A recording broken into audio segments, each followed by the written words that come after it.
수요에 비해 공급이 지나치게 적지 않은가. 파우스트도 비슷하게 생각합니다. 도시에는 이 장대비처럼 원한이 빗발치고 있으니까요. 그러니만큼 그 일을 수행할 수 있는 인물이 소수인 것은 어쩔 수 없는 일인 것입니다. Greetings and salutations everyone, I'm Ekmek, this is Limbus Company. I'm just doing a very quick run, rather late in the week perhaps, but we're going to pick up and see the Uptie stories for the new identities. 참으로 덥다는 게요? 본인은 지금 당장이라도 얼어 죽을 것 같소만!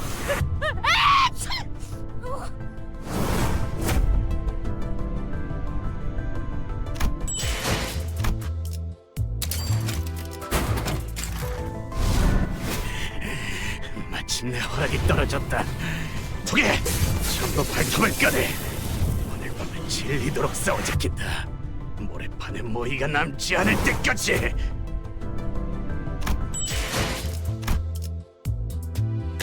Kinda messed up, isn't it?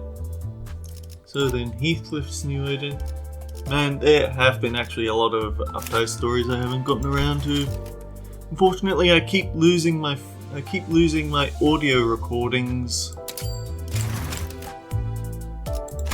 I'm pretty sure that I've shown all of these though.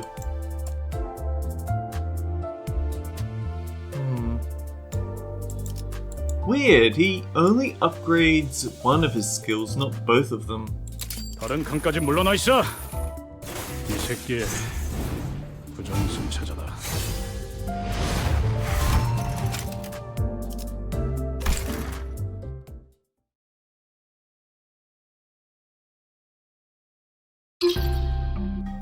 Confirming railway status unobstructed. 5 minutes left until train arrival is announced at the platform. Agents on site, please complete the cleanup ASAP. Your attention please, 5 minutes left until... In the last car of a warp train, a few cleanup agents stood facing an unknown fixer who was armed to the teeth with workshop-made gears. An azure-sheened blade, glowing with energy, emerged from the child's elbow and pierced through the fixer's heart.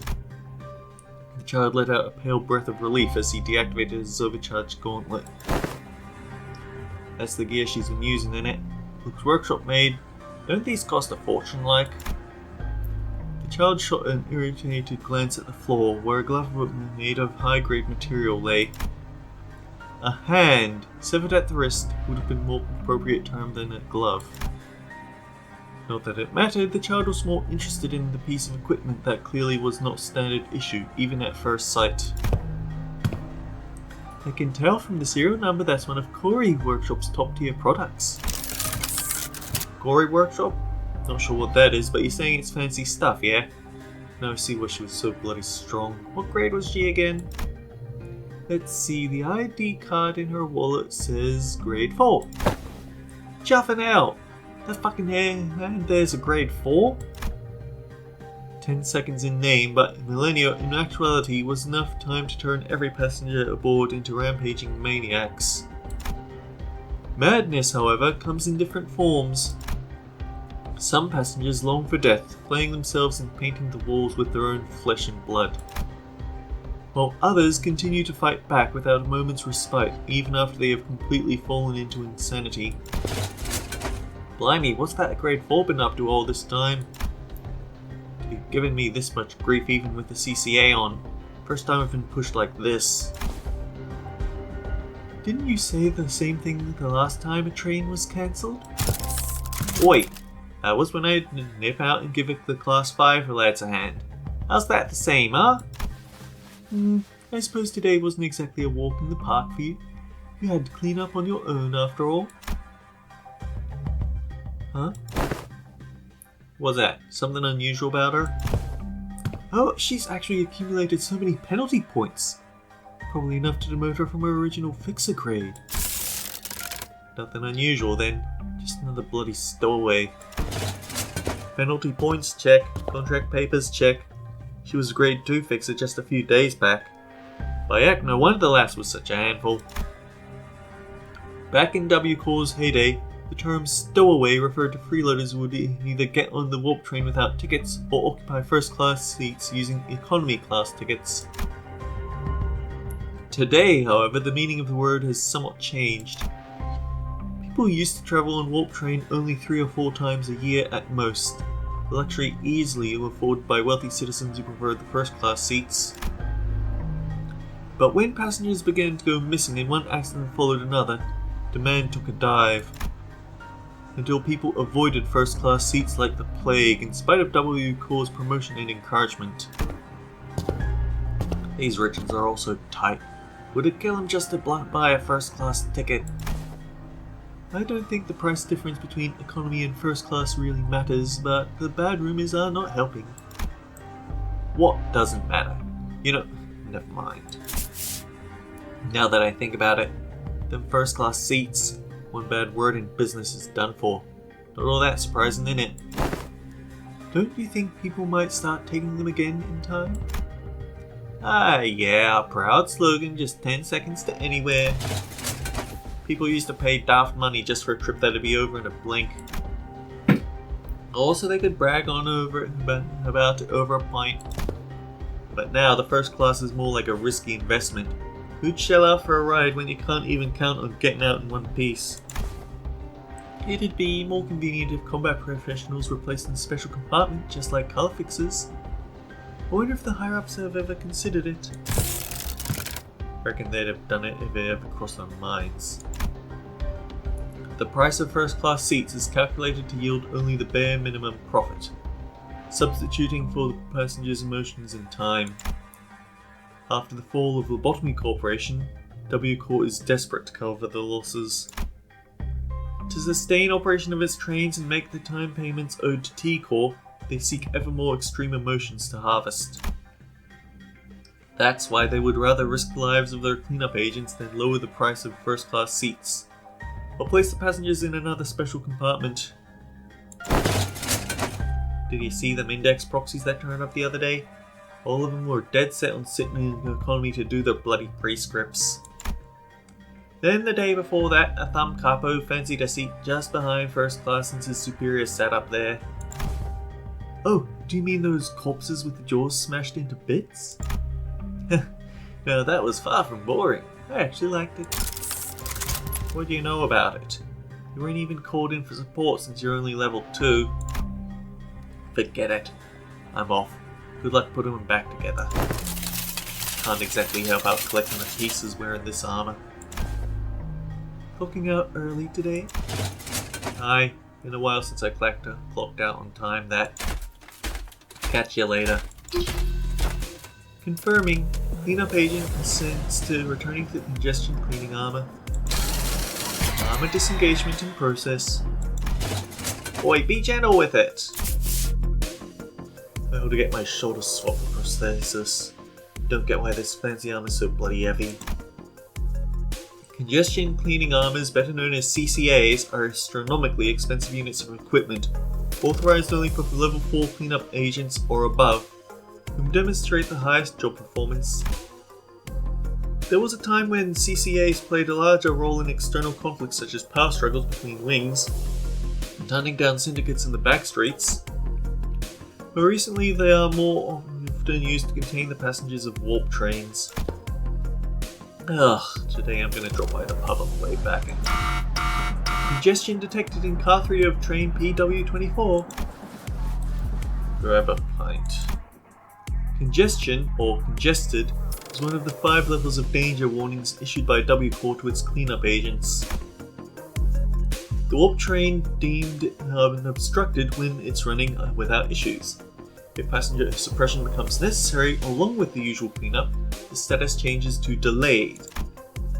And then there's congested, which means that rare types of enemies have emerged or passenger resistance has become severe, prompting the dispatch of multiple level 3 and level 4 agents, or a level 4 outfitted with the CCA. Level 5 agents can clear up congestions in no time, but confirming, no level 5 cleanup agents are present at the platform. They're usually tied up handling cancelled trains, a grade 1 fixer level threat. and derailed cases, which represent something far more dangerous. Congestion cleaning armor deployment authorized for level 4 agent on site. Hold on a sec. Me? Hearing the announcement, the child gave a quick look of disbelief at the list of cleanup agents available to the platform, and realized that he was the only one available for sortie. That sweet, sweet dream of heading home on time fizzled out with the blaring sound of the warning alarm. Attention all agents, railway congestion detected. Railway congestion detected. Attention all agents. Nearest level 4 agent, please board the next train immediately and commence cleanup operations. 125 seconds until next arrival. Huh? You haven't checked out yet? You know, I'm thinking about trying out the new menu at Ham Ham Peng Peng for dinner. Go. What? Quit taking the piss out of me and just go. Unfortunately for the child, looks like it's overtime again for him today. So they have their equivalent of trumpets, I guess. Although I think the botany core trumpets actually went way higher than 5. You only ever hear up to 3 in the game, but there was actually one for a total apocalypse. If we uptie him again, it gives him some proper skill coins on his skill 1. Extra coin power for skill 2, extra base power for skill 3. Gain clash power equal to charge potency, gain extra charge count on heads hits. Add his CCA overdrive to the list of skills. So yeah, he's a level 4 agent. They do have ways to keep scaling up power even for old stuff. How about we go for Faust next? The thing that makes this Shi association Faust unfortunate is that it's a Faust. If it had shown up on anyone else, then she could get Encores and Faust support, but she can't. So then, Uptie, we gain a little bit of speed. I feel like I have already gone over this. 4 Arashi stack gain poise count when gaining poise potency from skills. 2 times per encounter, the cap resets when Arashi drops to 3. So if she's used her bow at all, then she starts getting her stuff back, but 2 poise count is pitiful.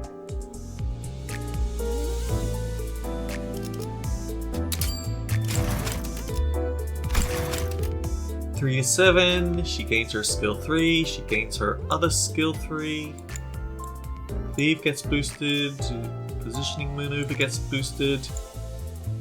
If this unit does not have Arashi, activate evade. If this unit is about to use Bow's Glimmer, use evade instead. Huh?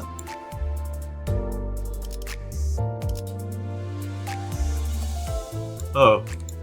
If she's about to fire her bow, then trigger an evade. If ready to loose state, convert leftmost skill to Bow's Glimmer, then use it at combat start.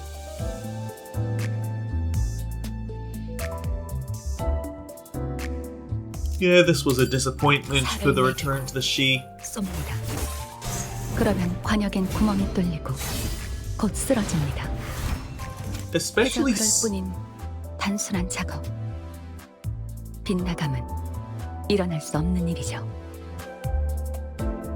Especially since she triggers the Shi Association ego gift, but she doesn't actually get any benefits for being at low health.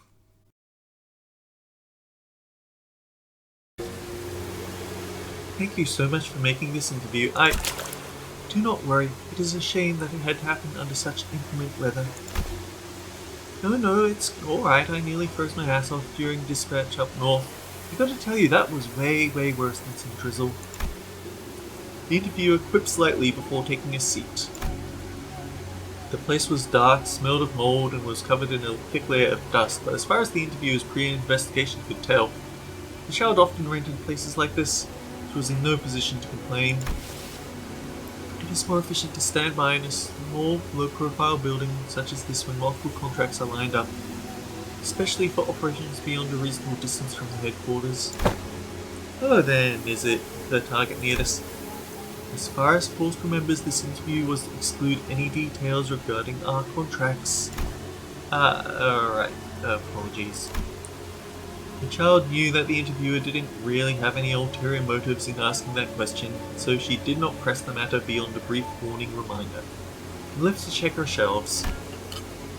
Would you like a cup of Heishou tea? Of course, I'd appreciate that, thank you. You've brought tea with you to this temporary hideout? Indeed, there's no better medicine to still one's heart than a warm cup of tea.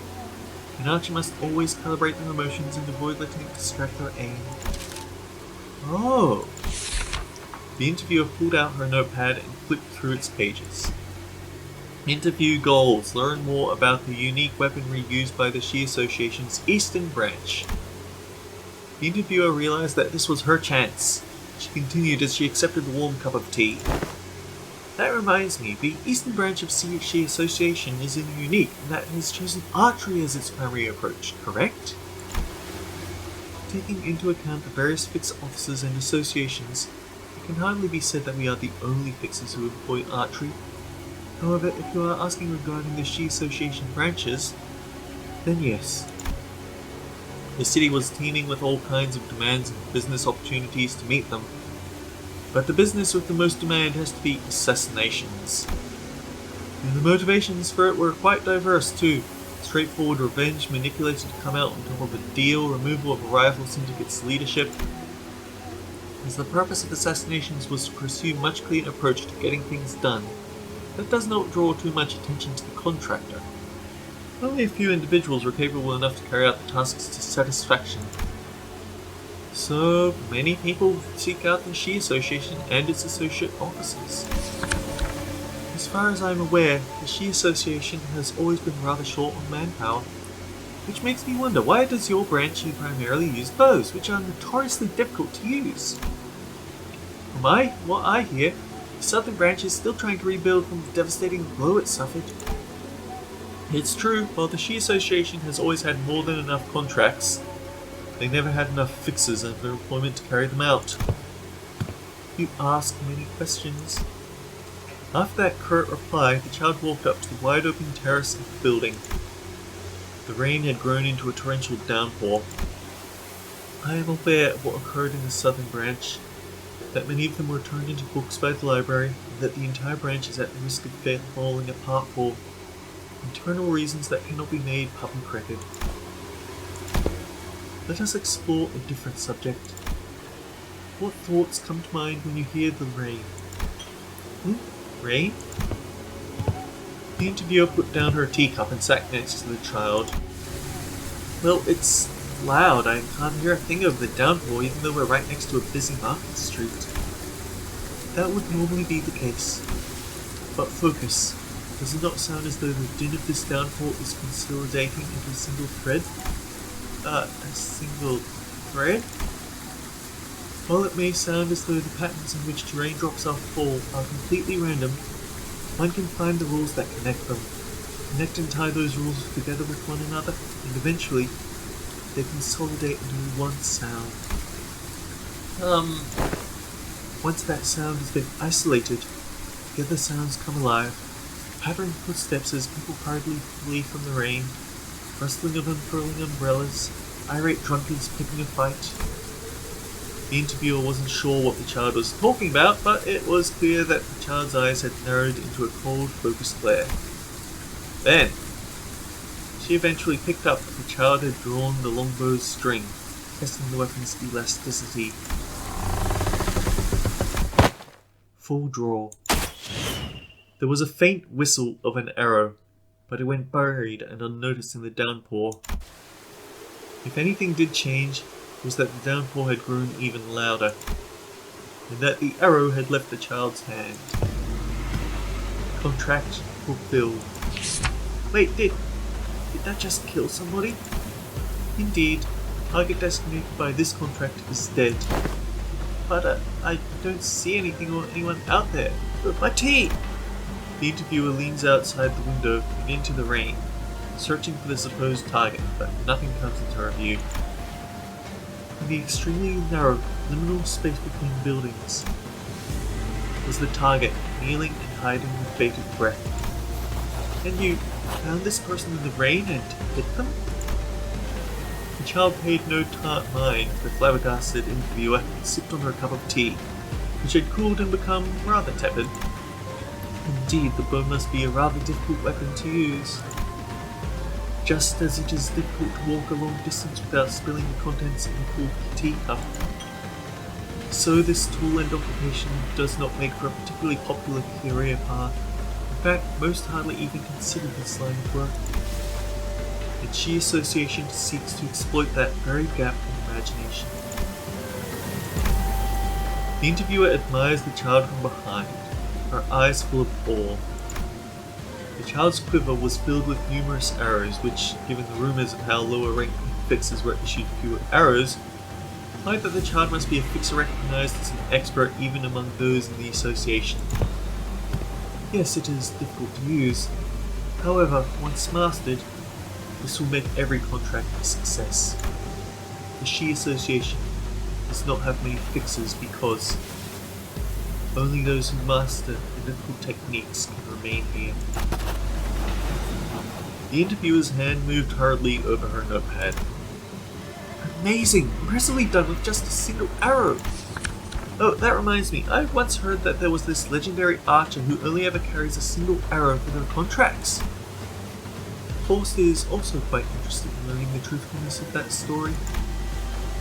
The child's words would make for rather nice quotes, yes, but what filled the interviewer's notepad was vivid depiction of the child's remarkable feat of dexterity and precision that cleared the contract in one fell swoop.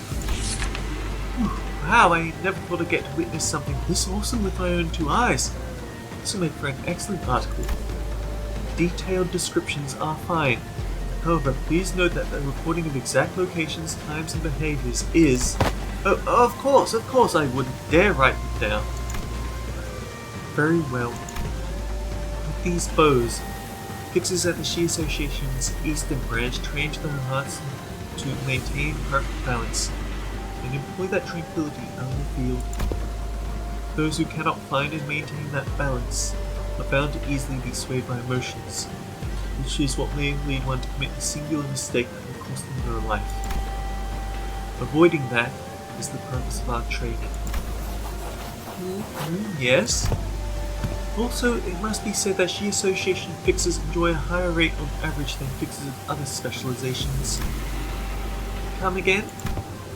Please write a good article to promote our recruitment rates. Where are you going? To retrieve the arrow and confirm the target's status. The cost of bowblade arrows is non-negligible. With that, the child left the interviewer in the abandoned building. Wait, this whole thing was for a recruitment promotion fluff piece? The interviewer grumbled upon realizing why she had been called here to begin with. But all that annoyance evaporated when she looked down at her notepad. The child used her for a fluff piece, yes, but what she saw today was certainly valuable. Well, I guess that's the admission fee then. She smiles wryly as she chugs the rest of her tea, already formulating what the first hook for the article would be. Alright, we're a bit behind, aren't we? Between the two, I've heard more interesting things about Don Quixote's new identity. So let's see, we get a slight boost in speed. She gains coin power bonus for this 9-cap skill, ouch. This unit has burgeoning coins, gain an unbreakable coin. It rolls a 13, but it gains a coin power bonus. Rupture count and sinking count separately doesn't feel that nice. Deals slash damage equal to the final damage for every burgeoning horn stacked on this unit. This unit has burgeoning coins, increased base skill damage on the final coin. When attacking skill equipped with a defense skill, it deals 20% damage instead, and Clashable Guards gain +1 power because she's so fluffy. But also, she doesn't have Clashable Guard, and you only get it out of Lord's Guard. Alright, raise her base speed from 3 to 7 to 4 to 7. Gain her skill 3, which is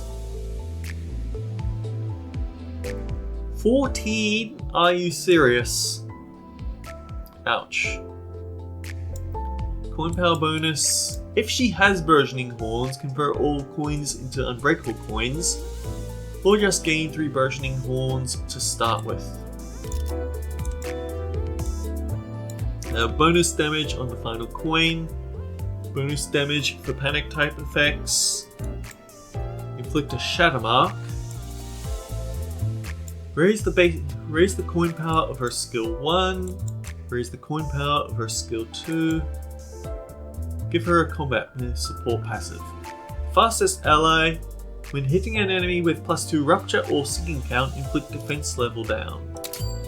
돌아갈 필요는 없네. 자, 앞으로 달려가시게. 양떼가 가로막는 모든 것들을 박살내 줄 테니.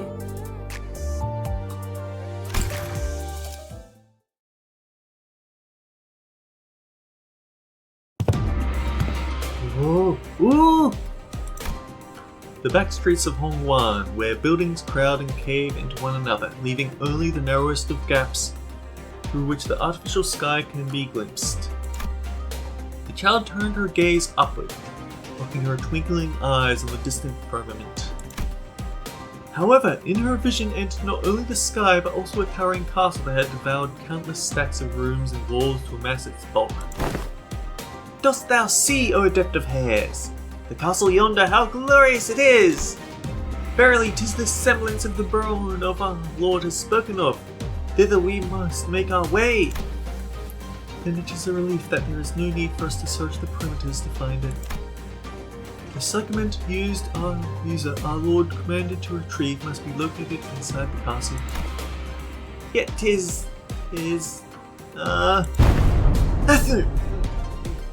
none other than the back streets of Hongwan. The castle that standeth before us, 'tis built so broad and high, meant to make a show of its magnificence.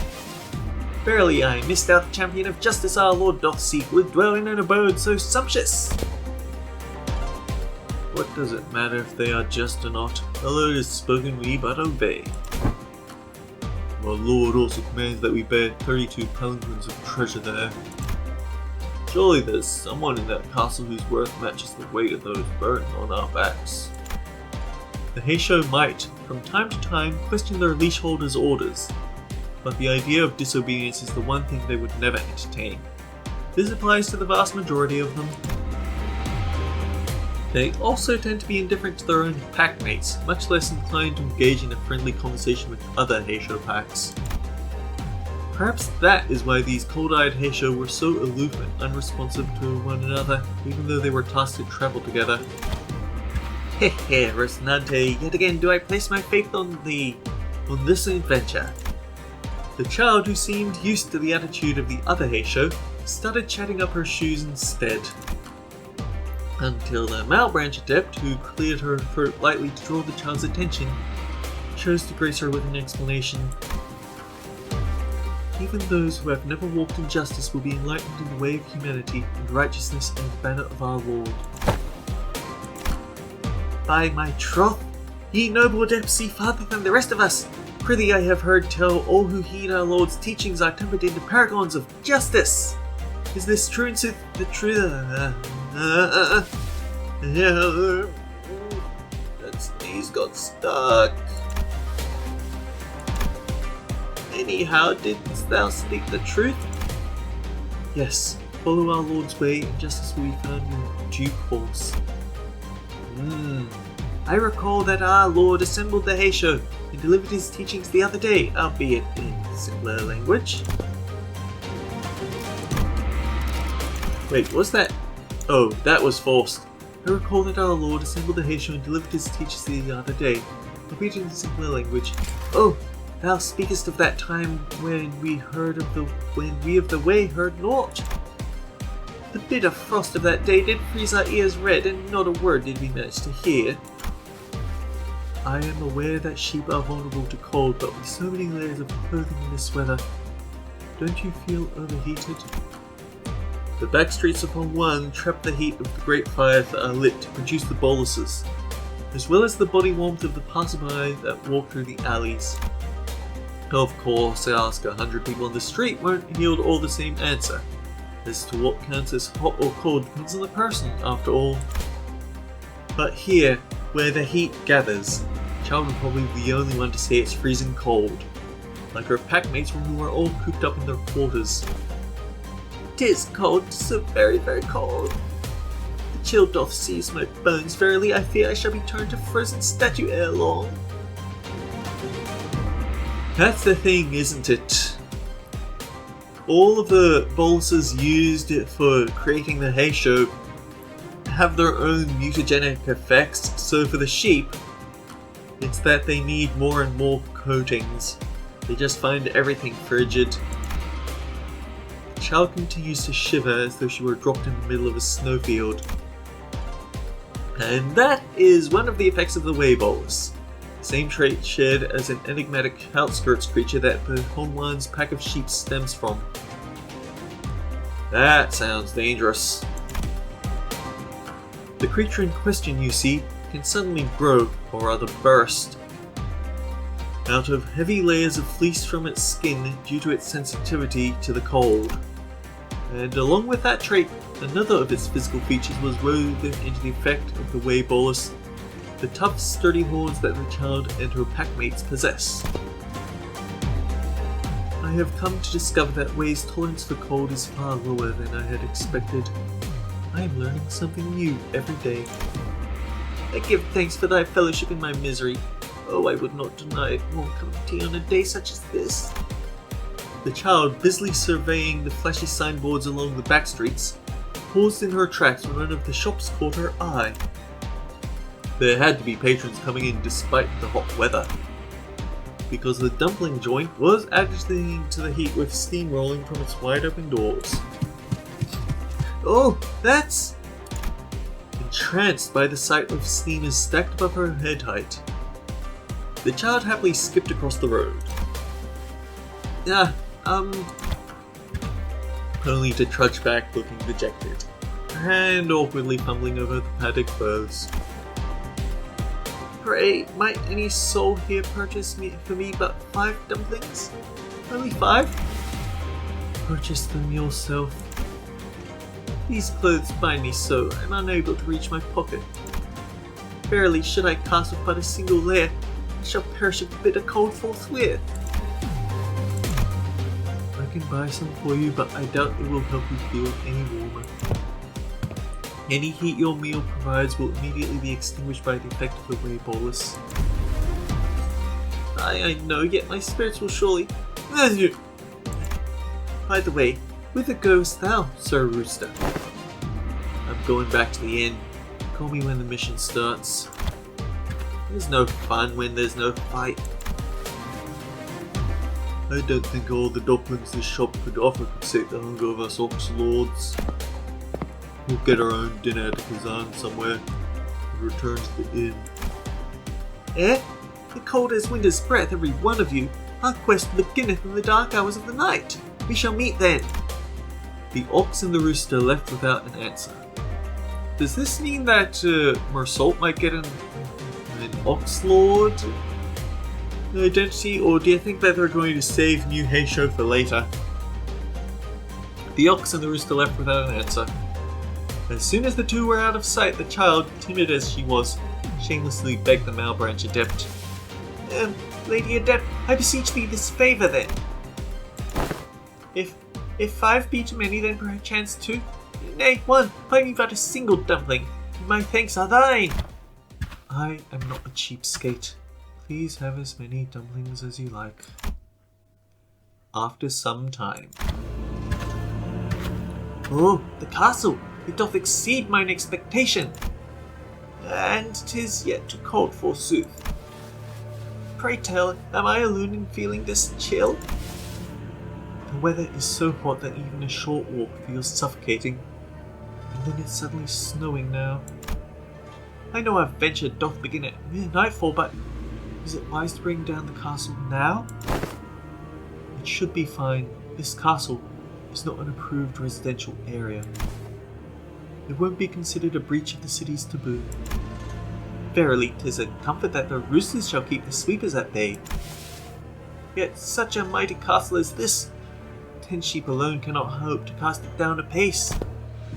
Not to worry, you don't need to destroy the entire castle. The male branch will guide you to the walls that need breaking. And, should the need arise, the Heishou branch will assist you with your task. Can't deliver the palanquins without a way ahead. These walls, we're pushing, but they won't budge. X cores alloys and P cores construction technology. The city protective technologies have progressed in tandem with its destructive ones. However, only those in the uppermost echelons of society with enormous wealth and influence to match can enjoy the benefits of these technologies. 'Tis fashioned merely of snow and rock, yet withstandeth our blow like structures shielded by singularities. To think that one with no station in any wing nor companies should own such a castle and bend weathers to their will. How is such a thing possible? Precisely that is why our Lord has need of them. Psychement users.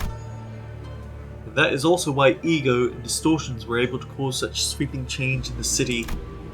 Simply by heeding the call of their hearts, even those without a single coin to their name could gain the strength to protect themselves.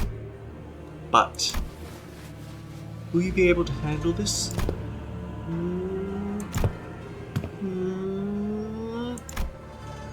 Unfortunately, the human will cannot always overcome the heights of technology. I think so. Prithee, let us hear our Lord's commandment. Very well. This is the decree of our Lord. The Heishou of the Way branch are to submit to the leashholder's command and open the way. No sooner had the words fallen on the child's ears than horns started to force their way out of her arms with a sickening crack. Ugh. Crack! The horns then extended, spiraling and digging into the siege weapon in the child's hands, binding it tightly to her arms. Even as her face twisted in pain, the child's eyes darted restlessly around her, the same way her packmates did. Our Lord's commandment approacheth. Hark! It draweth nigh! We must hasten! When the leash holder issues a command, the sheep are gripped by the sense that something is chasing them from behind. The command must be obeyed. The approaching terror must be eluded. Only when those two thoughts alone remain to drive their minds can the pack of sheep finally stampede ahead to crush and shatter all that stands in their path. Forth, battering ram horns! Battering ram horns forth! Shatter! Crush! A tremendous force focused on one spot brought the wall crashing down. With heavy breaths, the child advanced slowly, while her horns continued to snake under her skin. The tougher the obstacle, the more their strength surged.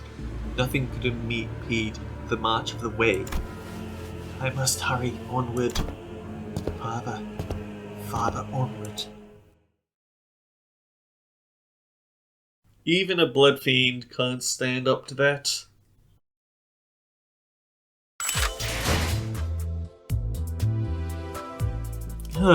Anyway, with that mess out of the way, she's not an adept, so she doesn't get an enhanced skill 3. And this is about the time to call. I need to find something else to properly record soon. I might go back to Treasure and Trio for the rest of the bonus episodes, actually. But yeah, until next time, guys, take care. I'll see you all around. 버버이께서는 누구보다 강한 힘 있잖소. 옛날에는 말일세 본인도 이곳저곳을 누비면서 여행이란 걸 한 적이 있었던 것 같네. 처음 보는 곳도 가보고 무시무시하다는 맹수도 미안으로 뿌리 쏟은 날부터 자꾸 이런다네. 대체 본인은